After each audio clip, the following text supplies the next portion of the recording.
안녕 여러분, 쏘이입니다. 오늘의 주제를 생각하면서 제가 과거와 지금에 비해서 몸값이 얼마나 올랐나, 그러니까 월급? 저의 연봉이 얼마나 올랐나 생각을 해보면 거의 한 10배 이상 올랐더라고요. 그렇게 10배 이상 오를 수 있었던 비법 중 하나가 저는 단연코 독서에 있다고 생각을 하는데요. 전 진짜 아무리 바빠도 정말 무조건 독서를 하는 편이에요. 저는 시간이 많이 없다 보니까 보통 비행기에서 독서를 몰아서 하는 편인데, 오늘은 그래서 저만의 독서 방법에 대해서 좀 이야기를 해볼까 해요. 사실 저는 책 읽는 걸 굉장히 좋아하고 누가 시키지 않아도 좀 책을 좀 알아서 찾아서 읽는 그런 스타일이거든요.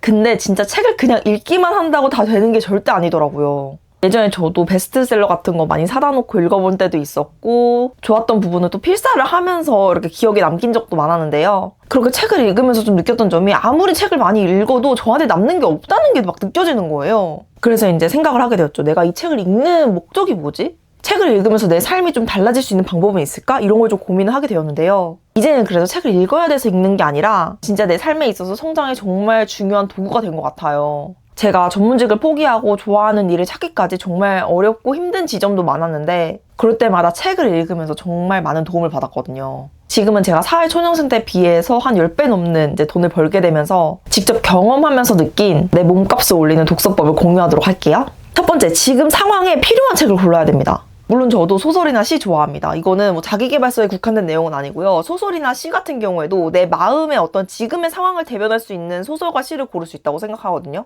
그리고 자기계발서 같은 경우에도 책을 읽는 것 자체도 되게 중요하지만 어떤 책을 읽느냐가 되게 중요하다고 생각을 해요. 요즘 막 서점에만 가도 뭐 경제, 주식, 부동산, 자기계발, 뭐 커리어, 창업 등등 굉장히 많은 종류의 책이 있잖아요. 특히 이제 베스트셀러 같은 경우에도 이거 읽어보면 뭔가 재밌을 것 같은데? 도움이 될 것 같은데? 하면서도 막상 읽어보면 아무리 베스트셀러라도 나한테 남는 게 없으면 정말 말짱 도루묵이더라고요. 와닿는 구절이 딱히 있는 것도 아니고 그냥 나 책 한 권 읽었다 이걸로 끝나는 게 되게 허무한 거예요. 그리고 다음부터는 내 삶에 어떻게 적용할 수 있을지, 어떤 도움이 될지를 먼저 고민한 다음에 책을 선택하게 되었는데요. 제가 그래서 막간을 이용해서 책 추천을 하자면 이 일의 격이라는 책이 정말 제 인생 베스트셀러거든요. 저는 진짜 제 관심사가 일이에요. 일, 커리어, 그리고 어떻게 일을 통해서 나의 자아실현을 할지, 이게 저의 주된 관심사인데, 이 책을 보면 일의 성과를 어떻게 극대화시킬 수 있는지도 이렇게 좀 인생의 조언을 같이 섞어가면서 해주시고요. 진짜 내 인생 상사를 여기 이 책에서 만나는 느낌이어서 정말 제 인생 책이거든요? 근데 또 막상 일에 관심 없는 사람들, 또 다른 관심사가 있는 사람들은 이런 책에 관심이 없겠죠? 하지만 이건 저한테 너무나 인생 책이 된 거예요. 그래서 내가 지금 힘든 부분이 있거나 고민되는 지점이 있거나 더 배우고 싶은 부분이 있으면 그 해당 분야의 책을 검색해서 직접 읽어보는 거죠. 또 하나 예시를 들면, 제가 회사를 다닐 때 진짜 인간관계 고민이 정말 많았거든요. 그때 데일 카네기의 인간관계론이라는 책을 읽었었어요. 사실 이 책 같은 경우에는 제가 한 2-3번 정도 읽었던 책인데, 처음에 이 책을 읽었을 때는 되게 두루뭉실하고 뭔가 배울 점이 딱히 있나? 라는 생각을 하면서 읽었거든요. 근데 제가 힘든 상황에 있을 때 그 책을 읽으니까 완전 다르게 느껴지는 거예요. 그 이후로 그냥 책을 고르는 게 아니라 내 상황에 맞춰서 내가 지금 뭘 원하는지 먼저 물어본 다음에 책을 고르게 되니까 훨씬 독서가 재밌어지고 제 인생에도 많은 도움이 되더라고요. 제가 투자 공부를 좀 열심히 해야겠다라고 생각할 때는 재테크 일반론이라던가 저에게 좀 동기부여를 줄 수 있는 그런 책을 종종 골라서 읽는 편인데요. 사실 하나의 주제로 그 내용을 다 써서 책을 한 권 냈다는 것은 그 분야의 전문가라는 뜻이잖아요. 이런 사람들이 같은 주제로 쓴 책들을 한 3권에서 5권 정도 읽다 보면 공통적으로 생각하는 중요한 지점들이 나오거든요. 그러면 그 분야에 대해서 더 확실히 빠르게 이해할 수 있다는 점도 너무 좋더라고요. 결국 우리가 책을 읽는 목적은 단순히 지식만 쌓는 게 아니라 거기서 배운 걸로 내 삶에 정말 아름답게 적용을 하는 저의 모습을 원해서 책을 읽는 게 크잖아요. 그래서 저는 무작정 그냥 책을 많이 읽는 게 아니라 지금 내 상황에 필요한 것을 골라서 읽는 게 가장 중요한 것 같아요. 사실 이것만 알아도 여러분이 다른 분야의 책들을 읽으면서 헤매는 시간을 많이 줄일 수 있을 거라고 생각을 하고요. 훨씬 더 재미있게 독서를 할 수 있을 거라고 생각합니다. 두 번째, 책을 다 읽으려고 하지 말고 내가 필요한 부분만을 골라서 그 위주로 읽는 것도 괜찮다는 건데요. 내가 책을 한 권을 딱 선택을 하면 그 책을 왠지 다 읽어야겠다는 생각을 할 때가 있잖아요. 재미없어도 그냥 일단 시작했으니까 끝까지 읽어야지 하면서 책을 읽으시는 분들이 많고 저도 그랬단 말이죠. 근데 저는 이 생각을 버리고 나서부터 책이 훨씬 더 재밌어진 것 같아요. 예전에 저도 책을 읽을 때는 책 산 돈이 아까우니까 어떻게든 다 읽어야지 하면서 울며 겨자 먹기로 끝까지 읽었던 적이 많았는데요. 지금 돌아보면 이게 좀 약간 시간 낭비였다라는 생각도 들더라고요. 도대체 내 인생에 뭐가 도움이 되는 건지도 모르겠고 중간부터는 막 의무감에 책을 읽는 경우도 많았단 말이죠. 근데 이럴 필요가 없는 게, 하나의 책이 있다면 이 전체의 내용을 제가 습득하려고 이 책을 읽는 게 아니잖아요. 물론 그런 책도 있겠지만 아닌 책이 훨씬 많을 거예요. 사실 이 책에서 내가 정말 내 인생을 바꿀 수 있는 한두 문장만 만나도 정말 인생을 바꿀 수가 있는 거거든요. 꼭 이 전체를 다 습득할 필요가 없습니다. 결국 책은 내가 흥미있게, 재미있게 읽는 것이 가장 주 목적이기 때문에 일단 흥미있는 부분 먼저 위주로 읽고요. 재미없는 것은 좀 과감하게 포기할 줄도 알게 되었어요. 그럼 어떻게 지금 당장 써먹을 수 있는 재밌는 부분을 찾나요? 라고 여쭤보신다면 저는 목차를 봅니다. 책을 볼 때 첫 페이지부터 보는 게 아니라 목차를 먼저 본 다음에 내가 궁금한 챕터부터 읽게 되는 것 같아요. 순서대로 읽을 필요도 전혀 없고 그냥 앞뒤 왔다 갔다 하면서 내 인생에 도움이 될 수 있을 만한 흥미있는 부분 위주로 찾으면서 독서를 하게 되는 것 같아요. 예를 들면 내가 블로그 글쓰기에 대해서 궁금해서 이제 책을 찾게 된다면 앞에는 뭐 블로그 개설하는 법, 닉네임 짓는 법, 뭐 그런 스킨 설정하는 법 이런 것들이 앞에 나와 있잖아요. 근데 나는 그런 블로그의 어떤 기본 설정이 별로 안 궁금해. 나는 로직 설정을 어떻게 하는지만 궁금해. 그러면 그 로직 파트만 골라서 보면 되는 거죠. 나머지 내용이 필요하다면 그때 가서 펼쳐서 봐도 늦지 않습니다. 요즘에 진짜 정보가 너무너무 넘쳐나는 정보 과잉 시대잖아요. 유튜브, 인스타, 블로그까지 정말 너무 많은 정보에 저희가 사로잡혀 있는데 그게 책까지 있으면은 내 삶이 너무 무겁게 느껴지는 거예요. 그래서 이제는 좀 많은 정보를 습득하는 게 아니라 내가 필요한 정보를 골라서 습득하는 게 훨씬 더 중요해진 시대가 된 것 같아요. 하나의 책에서 지금 나에게 가장 필요한 한 문장만 건져도 저는 완전 성공한 독서라고 생각이 드는데요. 책을 모두 읽으려는 그런 부담감은 내려놓고 나에게 와닿는 문장 위주로 골라보셔도 너무 좋더라고요. 그렇게 되면 책 읽기가 훨씬 가볍고 부담이 없어서 이제 책을 더 가까이 하게 되는 나를 발견하게 됩니다. 그리고 책을 사두고 나서 다 안 읽게 되는 게 좀 돈이 아깝다고 느껴지실 수도 있잖아요. 저 또한 그런데요. 그래서 저 같은 경우에는 밀리의 서재를 종종 활용합니다. 저는 이렇게 탭이 있거든요. 이북을 구독하는 게 완전 꿀이에요.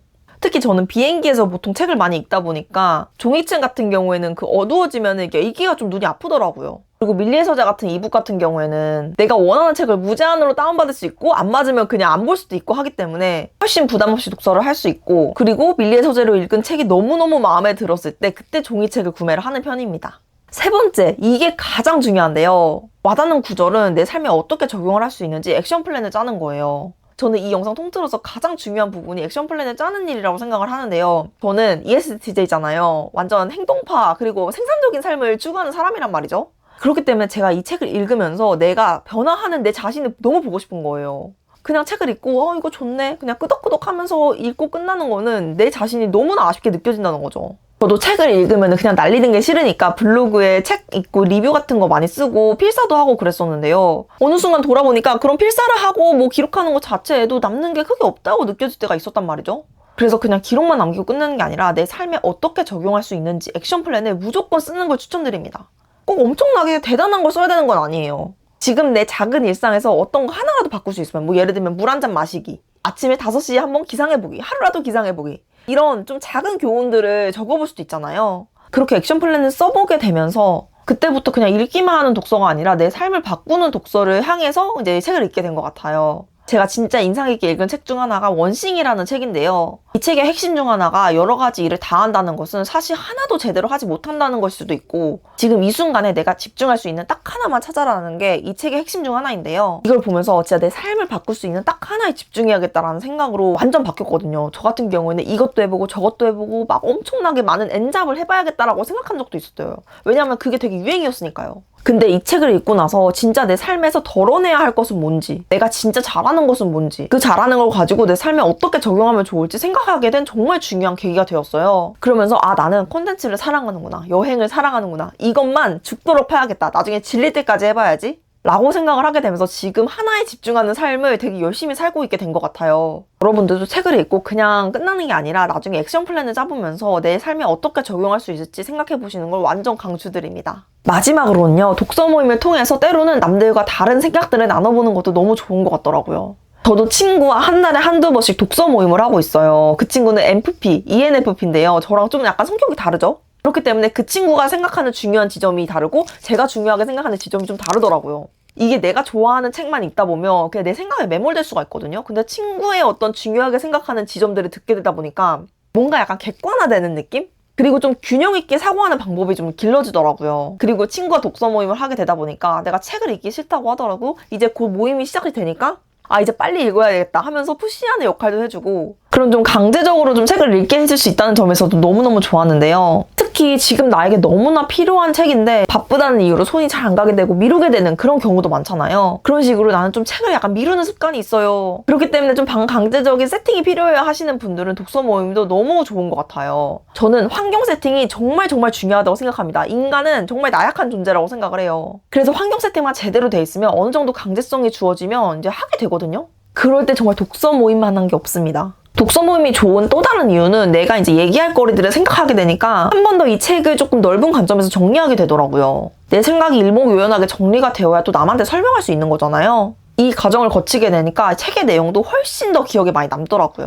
그리고 같은 책을 읽더라도 사람마다 해석이 되게 다르더라고요. 저는 그냥 아무 생각 없이 읽었던 구절이라면 친구는 나는 이 구절이 정말 인생 구절로 남았어 하면은 조금 더 다른 시각으로 볼 수 있게 되는 거고, 또 내가 놓쳤던 부분들을 보완할 수도 있다 보니까 이 점이 너무 좋더라고요. 그리고 저도 해외를 많이 나가다 보니까 오프라인으로 만나지는 않아요. 온라인으로 독서 모임을 하고 있는데 오프라인도 좋고 온라인도 좋으니까 마음 맞는 친구끼리 독서 모임을 하는 것도 너무 좋을 것 같아요. 그래서 지금 제 연봉을 10배 높여준, 몸값을 올린 독서법에 대해서 이야기를 해봤는데요. 지금까지 해본 이야기를 요약해보면, 첫 번째, 지금 내 상황에 맞는 독서를 해볼 것. 두 번째, 다 읽으려고 하지 말고 내가 필요한 위주로만 골라서 읽어볼 것.